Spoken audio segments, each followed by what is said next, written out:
Hello friends, welcome to my channel learn try and repeat. आज का question है bill of exchange का। Question में है A sold good to B of rupees 2 lakh at 10% trade discount.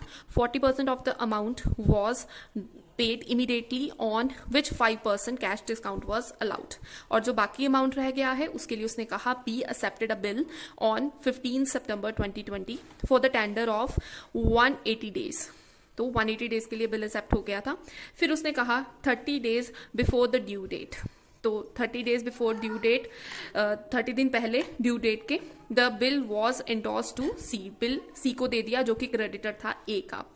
सो सी ने क्या किया, डिस्काउंट कर लिया वो बिल बैंक से 15 डेज पहले ड्यू डेट के एट 5% पर एनम। इंटरेस्ट जो है वो 5% पर एनम है। और उसने कहा कैलकुलेट करो पहले ड्यू डेट। तो इसकी ड्यू डेट करते हैं। तो सबसे पहले पूरी स्टोरी समझाती हूँ आपको।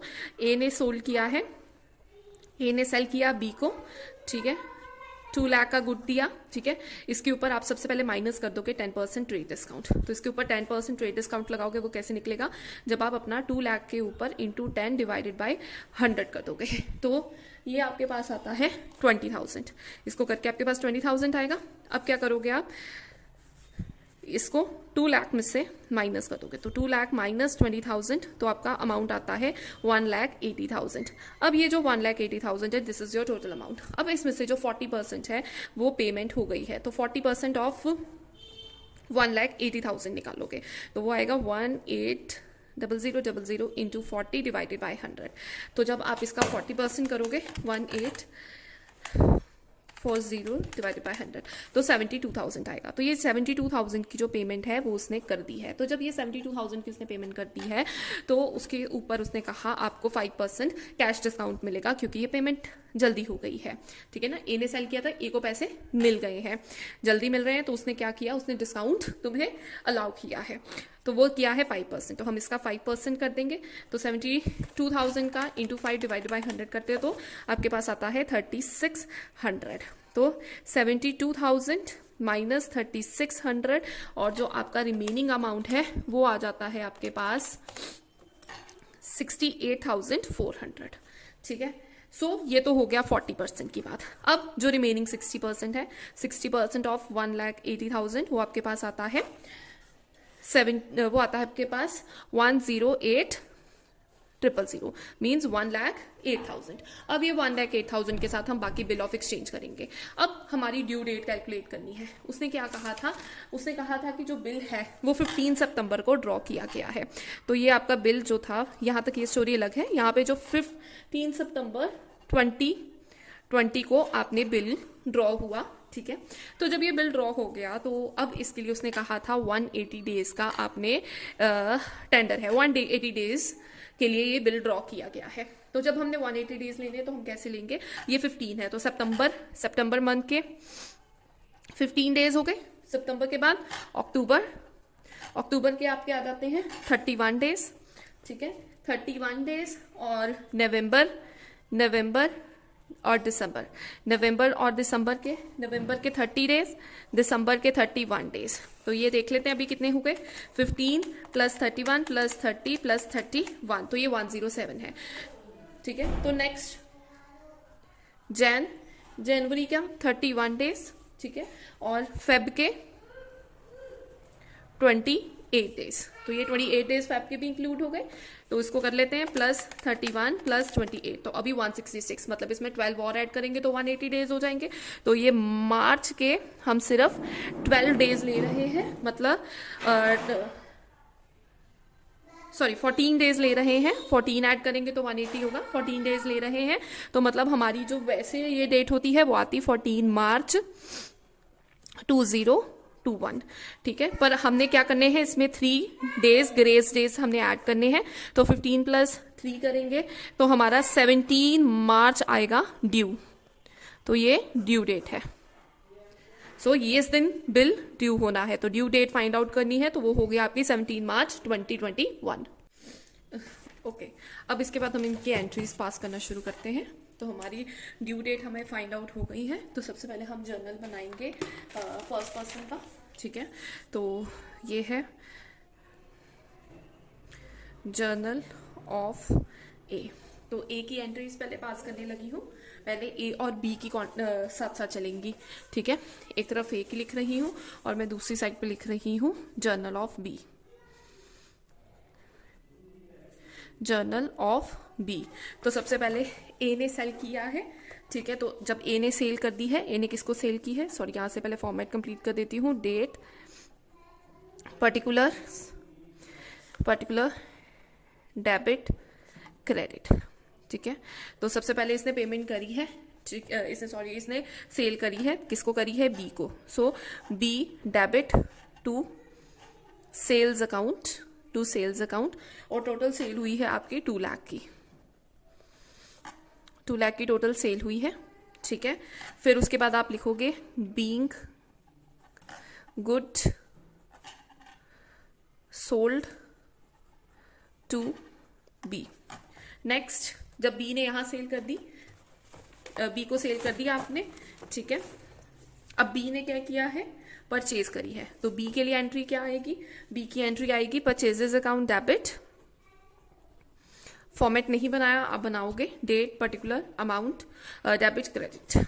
तो यहाँ पे हुई है परचेज, तो मैं लिख रही हूँ परचेजेस अकाउंट डेबिट किससे करी है, ए से, ठीक है। और यहाँ पे लिखेंगे बीइंग गुड परचेज्ड फ्रॉम ए से गुड परचेज करे हैं।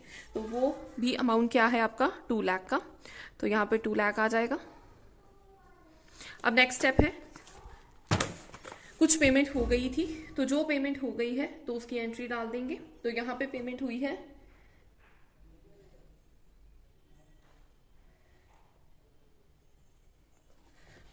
तो पेमेंट की एंट्री जो उसने कहा 40%, जो हमने यहाँ पूरी कैलकुलेशन की, जिसमें हमारे पास 1,80,000 आया था, 20,000 ट्रेड डिस्काउंट माइनस करके, और उसके बाद हमने 40% निकाला था, हमारे पास 72,000 आया था। 72,000 के ऊपर हमने क्या किया था, 5% अपना कैश डिस्काउंट लगवाया था। तो ये एंट्री आ जाएगी कैश अकाउंट डेबिट, क्योंकि ये पैसे उसे आ गए हैं, कैश अकाउंट डेबिट। और जल्दी पेमेंट के लिए उन्होंने क्या किया है, उनको डिस्काउंट अलाउड किया है। So discount allowed account debited to B, being 40% amount paid, ठीक है। तो मैं शॉर्ट में लिख रही हूँ कि 40% अमाउंट उन्होंने पे कर दिया है।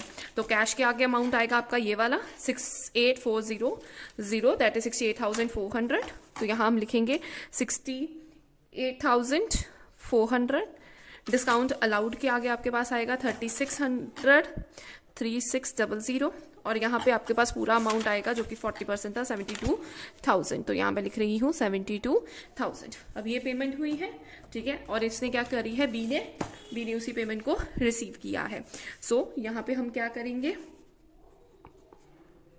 सॉरी पेमेंट करी है, इसने रिसीव करी है, इसने अब पेमेंट करी है। इसकी पेमेंट की एंट्री क्या जाएगी, ए के अकाउंट में गया है, तो लिख देंगे A account debited to cash account to discount, क्योंकि इसने पेमेंट जल्दी करी है तो इसको क्या मिला है, डिस्काउंट रिसीव्ड हुआ है इतने अमाउंट पे। बीइंग 40% अमाउंट पेड, ये पेड है, और यहाँ पे सॉरी मैंने गलत लिखा, यहाँ पे रिसीव्ड है। सो यहाँ पे रिसीव आ जाएगा। सो ये एंट्री यहाँ तक होगी दोनों कंप्लीट। इनके अमाउंट भी लिख देते हैं। इनके अमाउंट क्या है, 3600 इधर आ जाएगा, 68,400 यहाँ आएगा, और यहाँ पे आएगा 72,000 का अमाउंट, ठीक है। यहाँ पे थोड़ा स्पेस का है, जरा मैं स्पेस करेक्ट कर लूँ, यहाँ पे एक और एंट्री इसकी आनी है। ओके, अब नेक्स्ट क्या है, जिसमें हमने अब अपना जो बिल है वो एक ड्रॉ करेगा और दूसरा उसको एक्सेप्ट करेगा, ठीक है।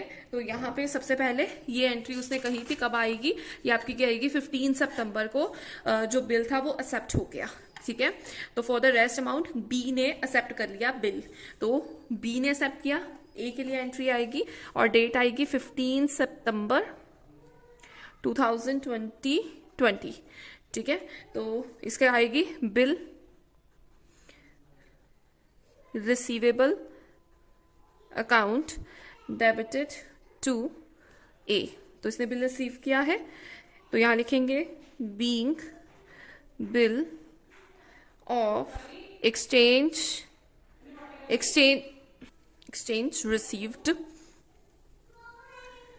रिसीव्ड फ्रॉम ए, और इसका अमाउंट आ जाएगा आपके पास, जो रिमेनिंग अमाउंट था 60% जो नहीं पेमेंट हुई 1,08,000 का।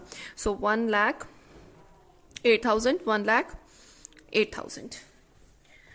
अब इनके पास भी बी की भी एंट्री जाएगी, ठीक है। तो ये भी कब जाएगी, ये भी आपकी 15 सितंबर 2020 को एंट्री जाएगी। इसमें भी क्या होगा, ए का अकाउंट आप डेबिट करोगे कि आपने उसको बिल ड्रॉ किया है, ट्रू एक्सेप्टेंस दी है, टू ड्रॉ ने किया, बिल एक्सेप्ट किया, to bill payable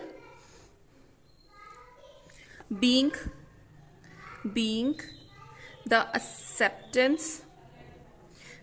the acceptance for the amount given to A, जो ए को तुमने पे करना है उसके लिए आपने ये बिल एक्सेप्ट कर लिया है, और इसकी एंट्री आपकी चली जाएगी 1,08,000 की, 1,08,000।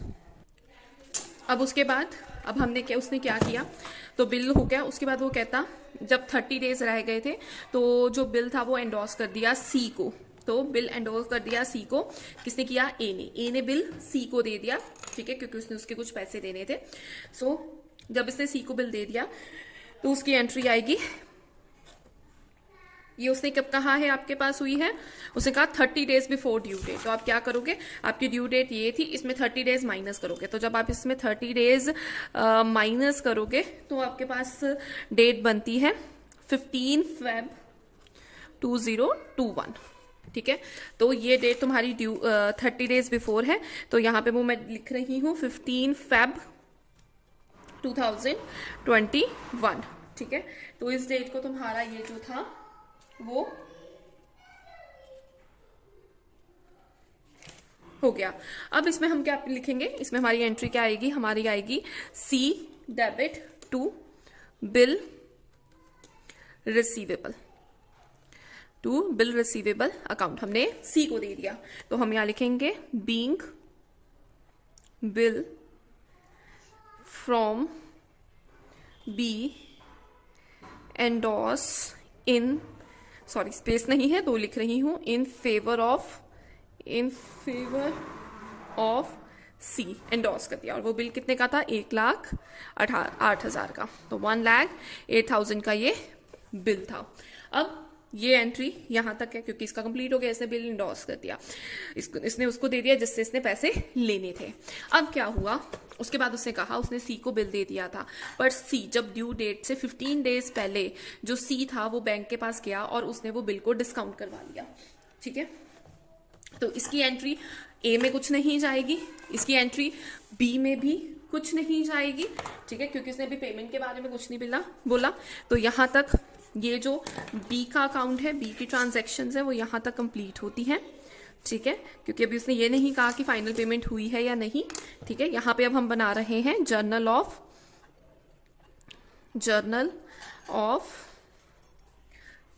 सी, ठीक है। तो सी की सबसे पहले इसके सामने वाली जो आपने लास्ट ए की डाली है, ठीक है, उसको वो बिल मिला है, पहले वो उसकी एंट्री डालेगा।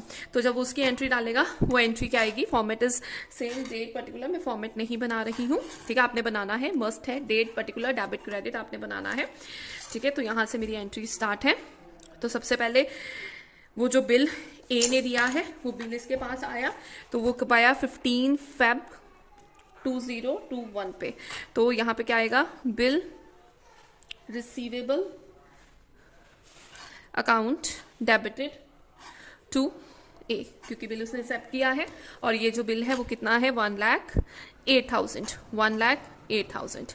उसके बाद सेकंड यहां पे आप लिख दोगे नरेशन इसकी, being the acceptance of B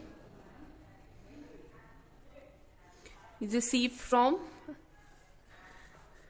ए, ठीक है।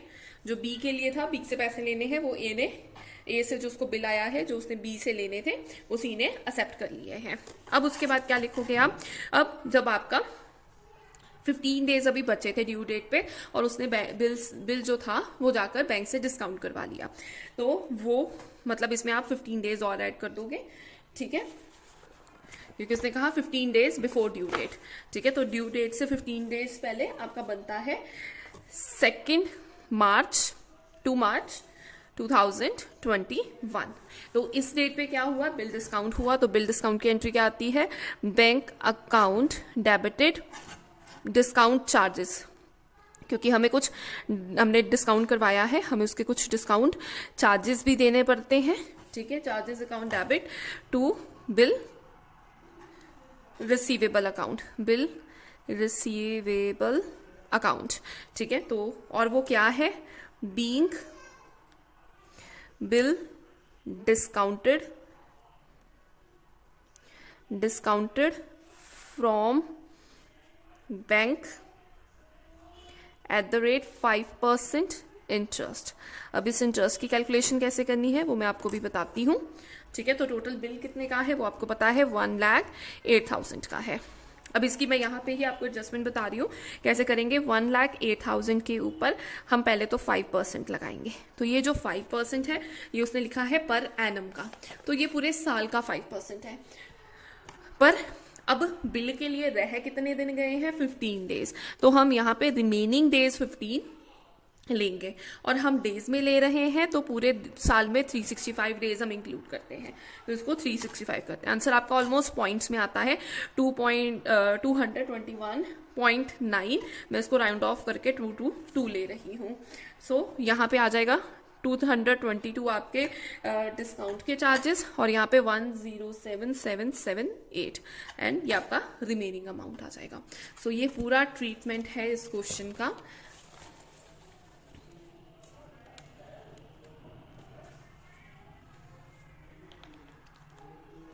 आई होप आपको ये क्वेश्चन क्लियर है, और अगर आपको ऐसा कोई भी डाउट है इसके related to bill of exchange या कोई भी क्वेश्चन +1 +2 अकाउंटेंसी का, तो आप प्लीज़ कमेंट सेक्शन में ज़रूर बताएं। Thank you.